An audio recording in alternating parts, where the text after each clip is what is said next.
કોંગ્રેસના રાષ્ટ્રીય અધ્યક્ષ મલ્લિકાર્જુન ખડગે સાહેબે હમણાં જાહેરમાં તમામ ગુજરાતીઓને અભણ કીધા, નિરક્ષર કીધા.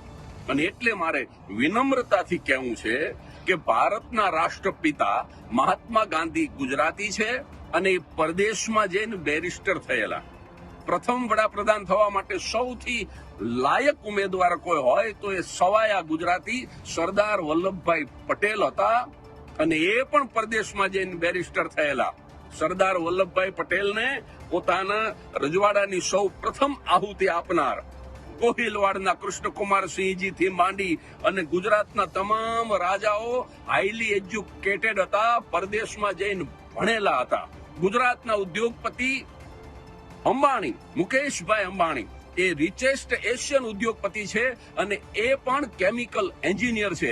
એટલું જ નહીં, આપણા સાયન્ટિસ્ટ ડોક્ટર વિક્રમ સારાભાઈ, ઈસરોના સ્થાપક, એ તો હાઈલી એજ્યુકેટેડ હોય જ. અને તમે જયારે પ્રવચન કરતા હતા ત્યારે સિમ્પલ અંગ્રેજીમાં લખેલું, એમાં કોઈ આંકડાકીય માહિતી નહોતી.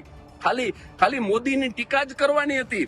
અને છતાંય તમે હાથમાં કાગળ રાખી અને એક એક લીટી તમે વાંચીને બોલતા હતા. અને મોદી સાહેબ પરદેશમાં જાય, વ્હાઇટ હાઉસની અંદર પ્રવચન કરતા હોય, અંગ્રેજીમાં બોલતા હોય તો પણ ક્યારેય હાથમાં કાગળ નથી રાખ્યો, ક્યારેય સ્લીપ ઓફ ટંગ નથી થઈ.